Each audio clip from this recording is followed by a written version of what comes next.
Leo cries out in surprise as the sleeve is pulled back on Tamir and the disturbing symbol branded into her arm of Angus, the death god, is revealed to everyone in the room's torchlight. Even Mirek gasps, and Wiglaf exclaims triumphantly, "Aha!" as he points to her. Mila, shocked, steps back a moment, and in that moment, Tamir whips out her dagger, and she says, "You may have won this round, Wiglaf, but it isn't over, for Angus will be triumphant and end the life of the Ironlands."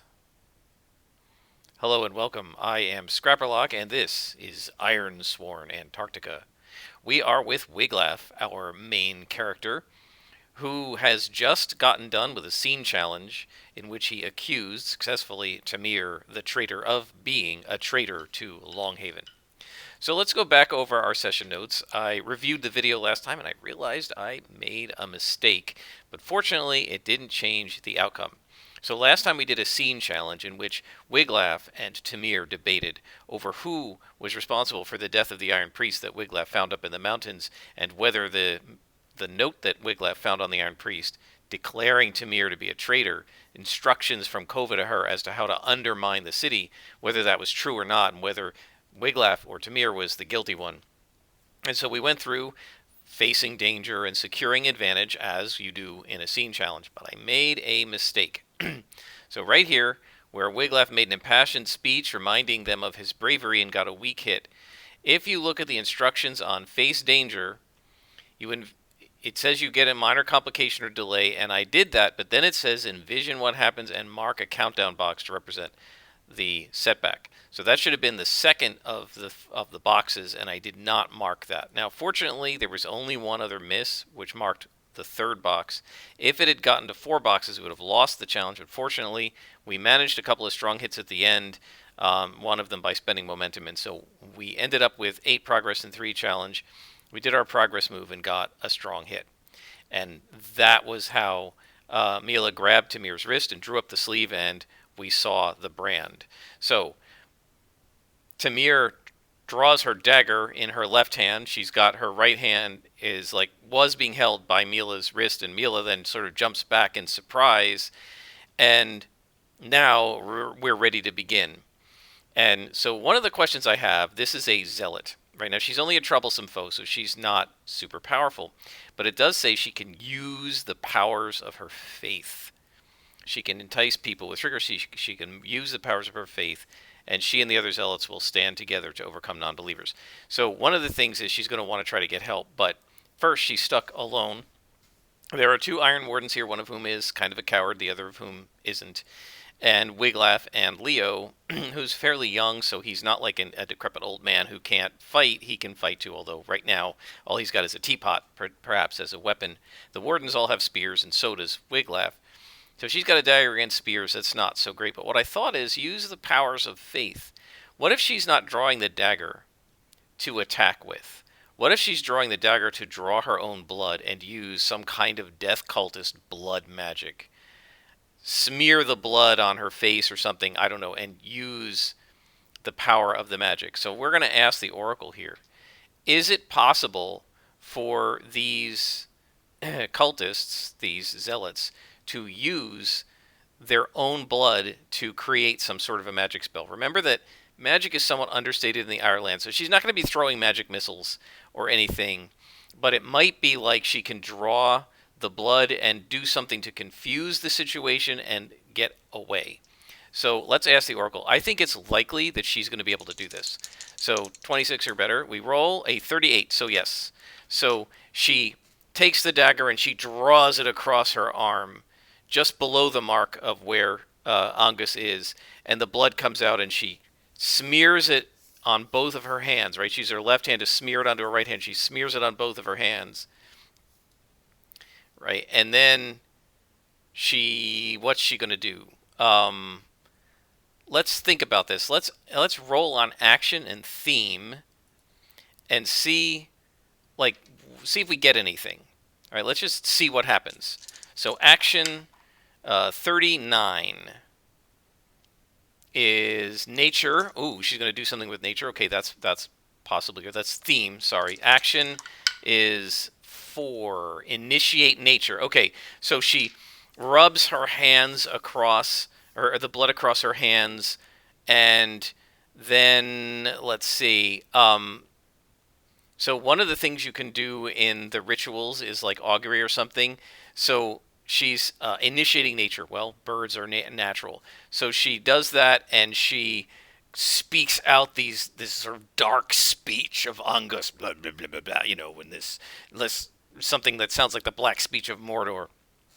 And then suddenly the door bursts open with wind, and a flight of birds, of ravens, come flying in here, sort of the birds of death.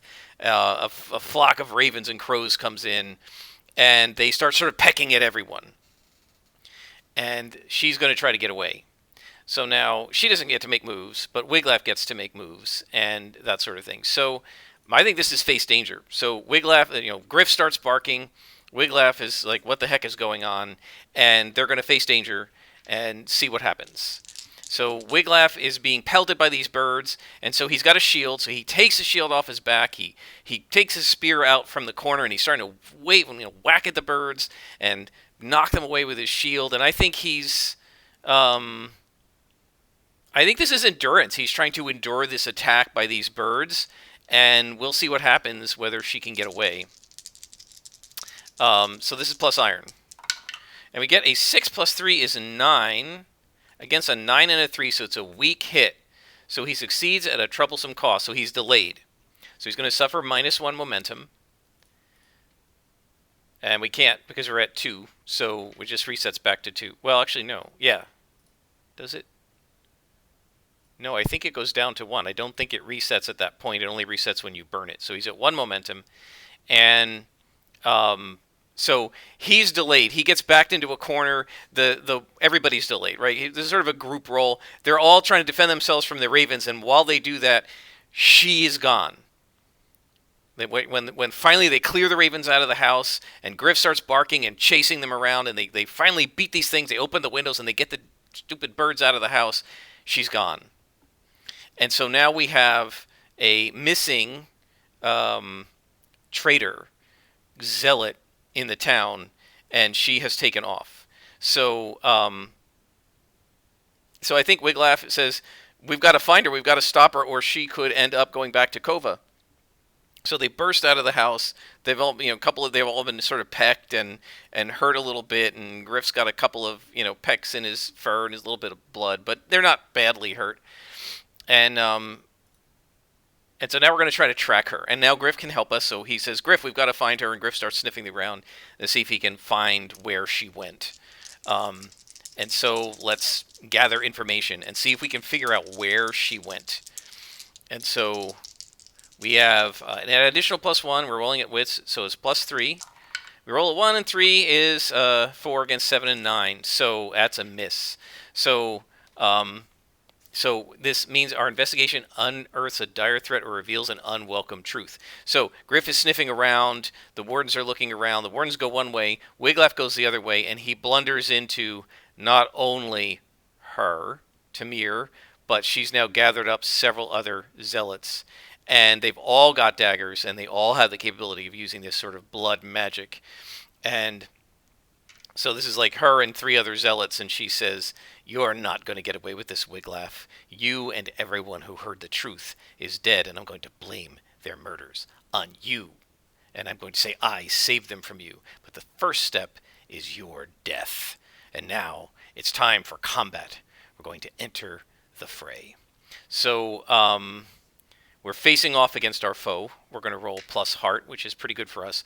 These are troublesome, the zealots, but we're upgrading them to dangerous because there are 2, or there are 3 of them, or 4 of them, right?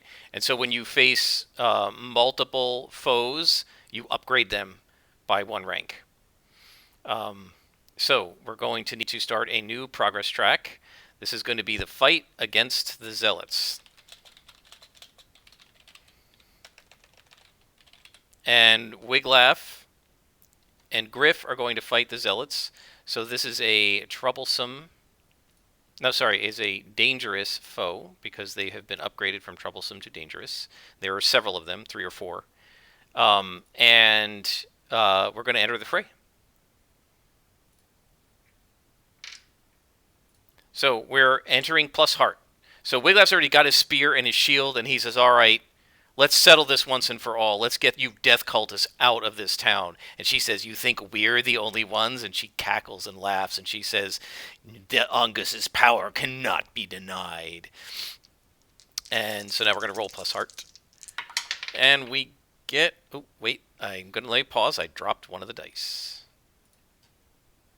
All right. Let's just completely re-roll everything. I don't even know what it was because I dropped one die and then the tray tipped and all the other dice fell out. So we get a 3 plus 4 is a 7 against a 5 and a 10. That's a weak hit.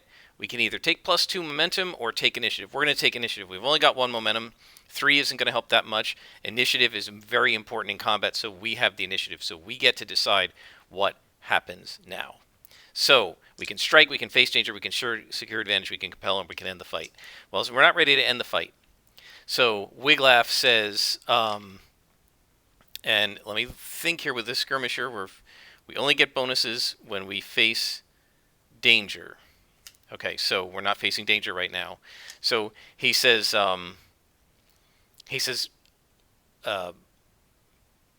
there may be more of you, but you only have daggers, and I have a spear, and a brave companion. Get them, Griff. And Griff starts barking, and he kind of uses the distraction of Griff barking to move forward toward one of these guys, holding up his shield and thrusting with his spear. Let's see what happens.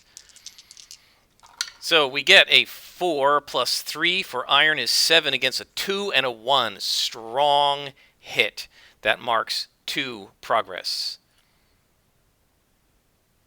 So let me get the pen and mark 2 progress.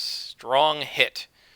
And on a strike move with a strong hit, we inflict our +1 harm and retain initiative. So we actually get a third.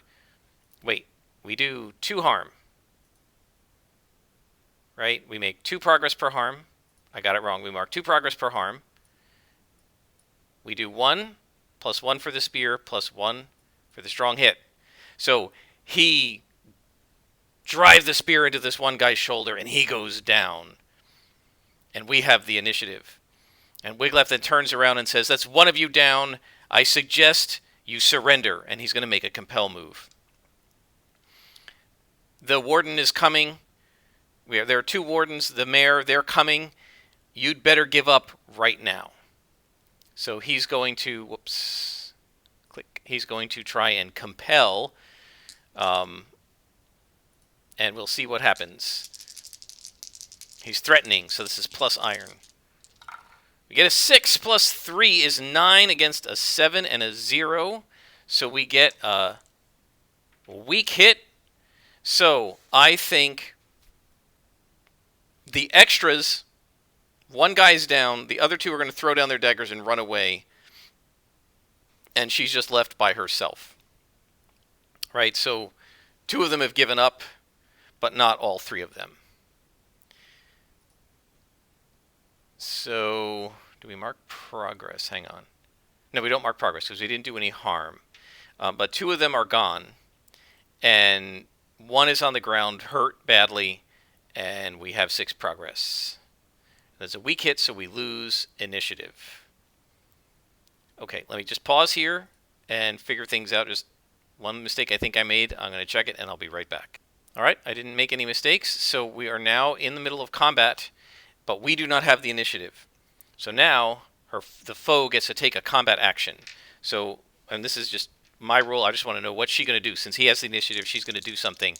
And what is she going to do? We get a 92. She's going to attack with power. Okay, her power is her blood magic. So she smears the blood on her hands again, and she says, you cannot defeat the power of Angus. And let's see what her spell is going to be this time. This time we get 10, control, okay, and 25, control, love. That doesn't make any sense. What's 52 say? Control, passage. Okay, so she is now, we've established that she has some control over the elements of nature. She is going to try and get the roots of trees from nearby to come up from under the earth and entangle Wiglaf's feet to try and like trap him. All right, so Wiglaf is going to have to make a move. So is that going to be face danger or clash? This is facing danger because he's defending himself. He's not attacking. He's not counterattacking. So he's going to face danger, and he's going to use agility. He's going to try to get out of the way. So Wiglaf tries to, and Griff both try to get out of the way. So we're rolling plus edge. That's +3, and we get a 3 + 3 is 6 against double ones. So this is a fortuitous break. So we get a strong hit. We get +1 momentum. We get initiative back. So our momentum goes back up to 2. Not great, but okay. And we have a strong hit. So we take the initiative back. And we get a lucky break. So I think this lucky break is breathlessly, Merrick and Mila come in, and they come around behind her. And they've got each of the other cultists that ran away. And they've got each one of them by the scruff of the neck. And they've got their spears out. And they say to her, it's time for you to surrender. So now she's surrounded. Okay. And Wiglaf, she turns and she's distracted, and Wiglaf is going to come up behind her and just try to like bash her with his shield to try to knock her out. So now, we got a strong hit. Should we try to end the fray right now?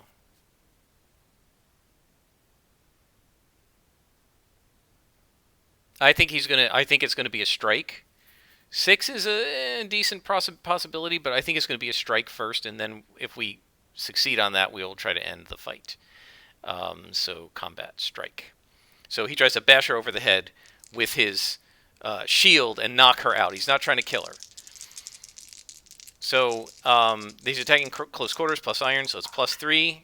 4 against a 3 and a 2. It's a strong hit. I rolled a 1 + 3 is 4. Not great, but we rolled a 3 and a 2 on our challenge dice. Strong hit. Bam. He inflicts 6. It's 6 progress, right? So harm plus, well, he didn't attack with the spear. So it's actually 1 harm with the shield. So that's 2 progress, and then +1 harm. So 4 progress total, which means for each harm you gain 2 progress in a dangerous foe. So bam. He knocks her out, and we're going to try to end the fight, right? So he hits her, and she sort of staggers, and then he's going to just try to club her on the back of the head with his spear to knock her completely out. So we've got 10. We're just rolling our challenge dice. Please don't give me double 10s. Nope, we got a 7 and a 1. Strong hit. So he knocks her unconscious. So one of the guys is down on the ground with a spear thrust to his shoulder, bleeding out, probably dying. 2 of them have been captured. Their daggers are on the ground by the 2 wardens. Leo comes running up, and he's got the chirurgeon with him, and the chirurgeon is going to try and see if he can save this one dying guy, and they'll take him off to the hospital, and then we've got the unconscious Tamir on the ground. So this has been pretty much an overwhelming victory. They've not only captured her, but 2 other cultists and another guy in the hospital.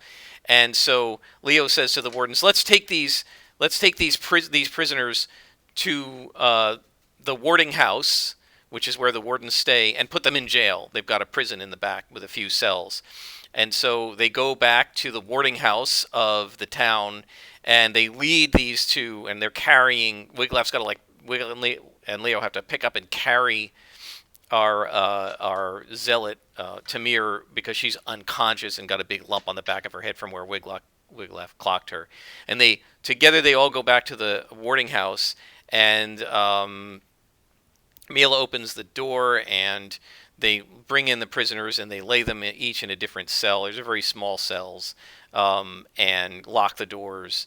And then Leo says, I'm going to go to the chirurgeons and see what happened to the guy who was stabbed, and he heads out, and Mila turns to Wiglaf, and she says, well, they're very clearly evil. I saw the spell that she created, whatever that ritual was, where she summoned ravens. And Wiglaf says, yes, she did it again on the street. She summoned the roots of trees and tried to entangle my feet. So he says, clearly she has some kind of magical powers, and now we know these 2 others are death cultists, and this other guy you're going to have to check the town and find out.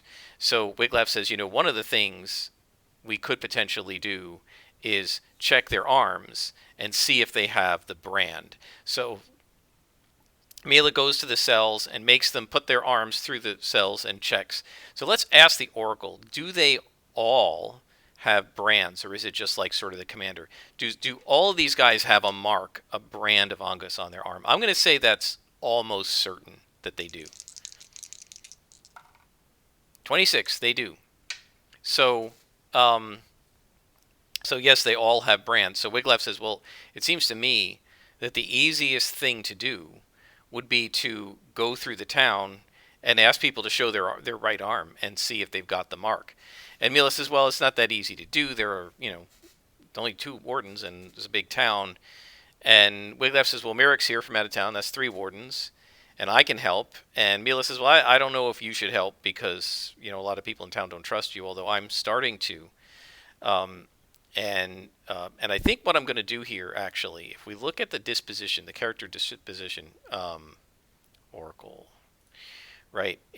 In Savage Worlds, if you've done something nice for somebody, they might move up a rank. So if we look at Mila, right? Mila was suspicious. So I think we're going to move her up to indifferent. She's no longer suspicious of Wiglaf. She's now indifferent to him. Right? Because he's proven himself in this particular case with the scene challenge and everything else. So Wiglaf says, "Well, we have these guys. You should definitely check the rest of the town." And she says, "Well, we can do that, but it's going to take a while." Meanwhile, she says to Wiglaf, "What are you going to do?" And Wiglaf says, "Well, I think now that we have these guys here, let's try to question them about this death cult." So I think one of the things we're going to do here is we go to the player character. I think we're going to mark. We haven't learned anything really about Kova here, but I think we're going to mark progress on the death cult because we now know multiple members of the death cult that are in Longhaven. And Wiglaf says, we're going to have to check Highmount as well. And Merrick says, yeah, I guess we will. So Wiglaf says maybe all the wardens can check Longhaven and then we can all go to Highmount and check that. And Mila says, well, I don't think we should leave this town completely unprotected, but perhaps I can go. And they could leave the other warden, whose name escapes me, but doesn't matter. And then we can, I can help Merrick check Highmount. And we can see, what if there are any death cultists there. Wiglaf says, I also want to know, what are they after? What's going on? Maybe we should question them. And so what they decide to do is take them out, the 2 guys. Tamir's unconscious, but take these 2 guys out and question them one at a time. And so it's almost like a police scene, right? There's a table in the room. Wiglaf and Mila sit down and they do a questioning of these guys. And maybe Mila's the good cop and Wiglaf's the bad cop. I don't know. We'll see how it plays out. So let's go ahead and I think what we're going to do is do a compel move, right? So they sit down at the table with the first cultist, who's, let's come up with a name for him. So I'm going to roll on the 9, the right-hand side. Is this a male? 55, yes, so it is a guy. And his name is 32. Keisha. Doesn't really sound like a guy's name, but okay.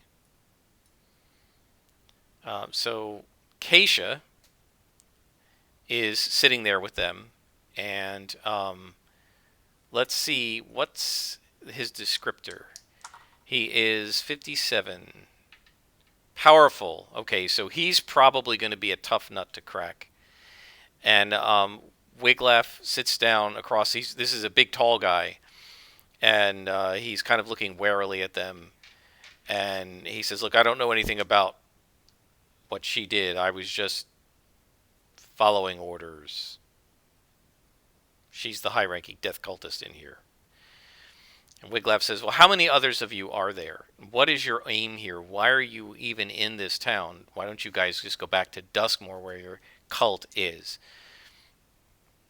Why don't you tell us what you know? If you do, maybe Mila here will go easier on you. So he's trying to convince the guy, so we're going to roll plus heart. And we get a 2 plus 4 is 6 against a 3 and a 4, so it's a strong hit.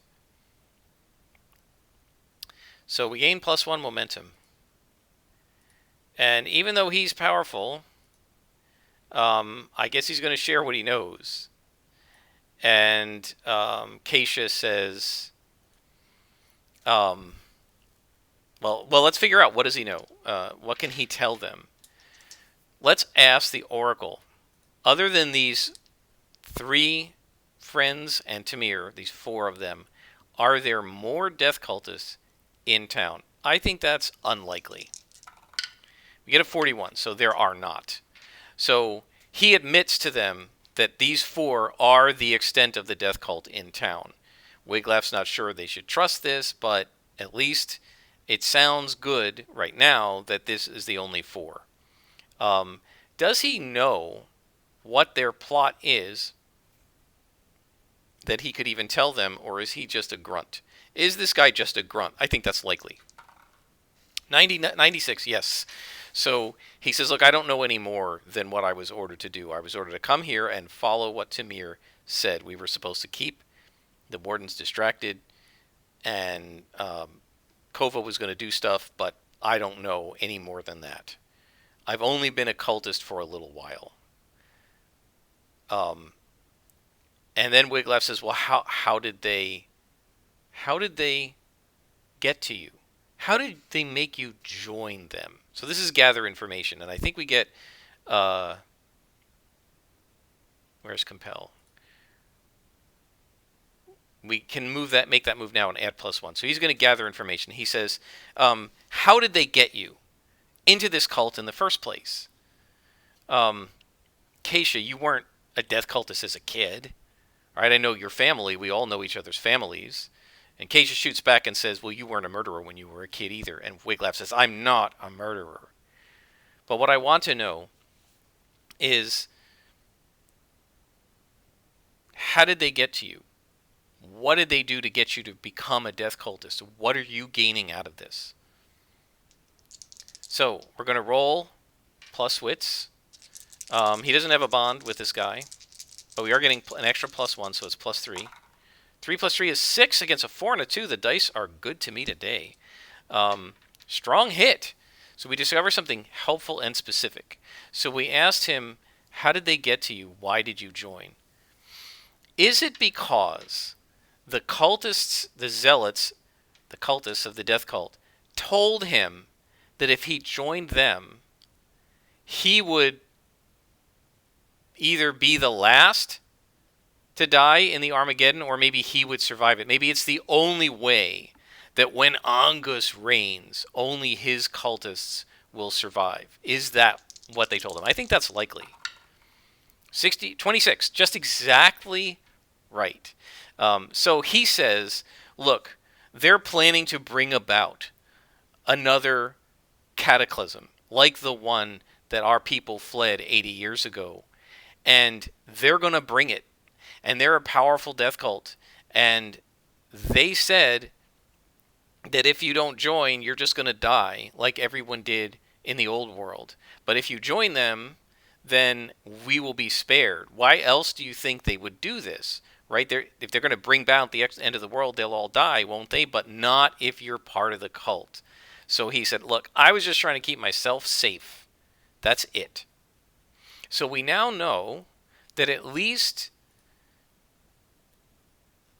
according to their own kind of mythology or their own beliefs, the death cultists think that they can survive the Armageddon they're trying to bring about by being in the death cult, that Angus will spare his followers and kill everyone else.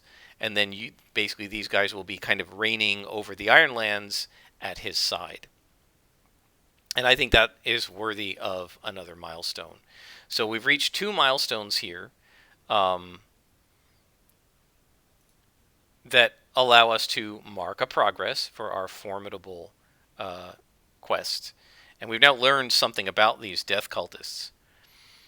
So he says okay, and they send him back to jail. They get the second guy. Now, what I'm going to ask the Oracle here, because I don't want to do the questioning again, and I don't think it's reasonable to add yet another milestone from just questioning a second guy. I'm going to say it's a small chance. Does this guy know anything else that we could try to do a compelling, like, yes, Wiglaf will probably question him. Is there anything more to gain? I think it's a small chance. 46, no. So this other guy, maybe he cracks, maybe he doesn't, maybe he tells them the same thing, corroborates the story. Let's ask that. Does he corroborate the story? I think that's likely. 19. Well, he doesn't, so he just doesn't crack. Right? Unlike the first guy, this guy is maybe more instilled in the cult, and he just says, I'm not saying anything. Right? One of these whole, I won't say anything without a lawyer, although there aren't lawyers in the Ironlands, so he just, I'm not going to talk. You do what you want to me, I'm not going to say anything. So he doesn't speak. So they don't get anything out of him, and they send him back to jail. And Tamir is in jail as well. And so Wiglaf thinks about this, and what he says to Mila is, well, all right, we know what they're up to, but what we don't know is how they're going to do it. And the real question is, what do the Iron Pillars have to do with this? We need to talk to an Iron Priest. Is there an Iron Priest in the town that I can talk to? And I don't think we've asked this question before. I'm going to take a quick look at the session notes. I'm going to pause it here. I don't think I've asked that of this town. I don't think I had a chance. So let me pause it here, and I'll be right back.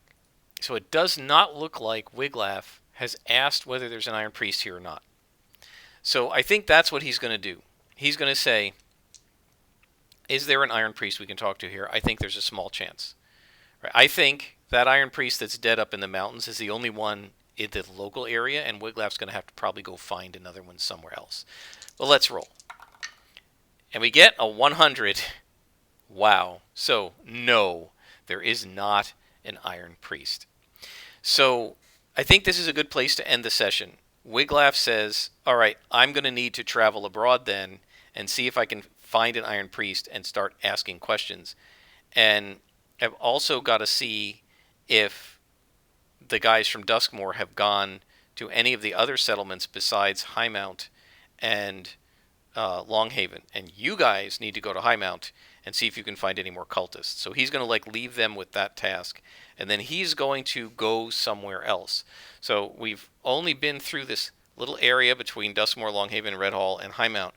So I'm guessing that the river to the north, and on the north side of the River of Abyssal Iron, I'm going to guess there's a bridge here. Is there a bridge going across the river at this point? I'm going to say it's likely. And we get a 62, so yes. So there's a bridge going across. So Wiglaf is going to go across the bridge and inspect the towns to the north. And I don't know how many towns, there may be one, there may be two. And he's going to see if he can find an Iron Priest. And that's what he's trying to do. And so that will help him with this quest. We're going to undertake a journey and that sort of thing perhaps next time. We don't have a lot of momentum, but we've added some progress to our Death Cult quest. We haven't added anything to the Kova quest yet this particular time because we don't know any details, really any more details about Kova. We just know that Tamir was a traitor. But things are working out pretty well so far for Wiglaf, and if we can get some good hits on these two quests, we can maybe get another asset and upgrade one of the existing ones, and use some experience for this character. But that will all happen in a future episode. I hope you've enjoyed this and the other sessions of Ironsworn. I'm certainly having a lot of fun playing it. Until next time, I am Scrapperlock, and this has been Ironsworn, Antarctica.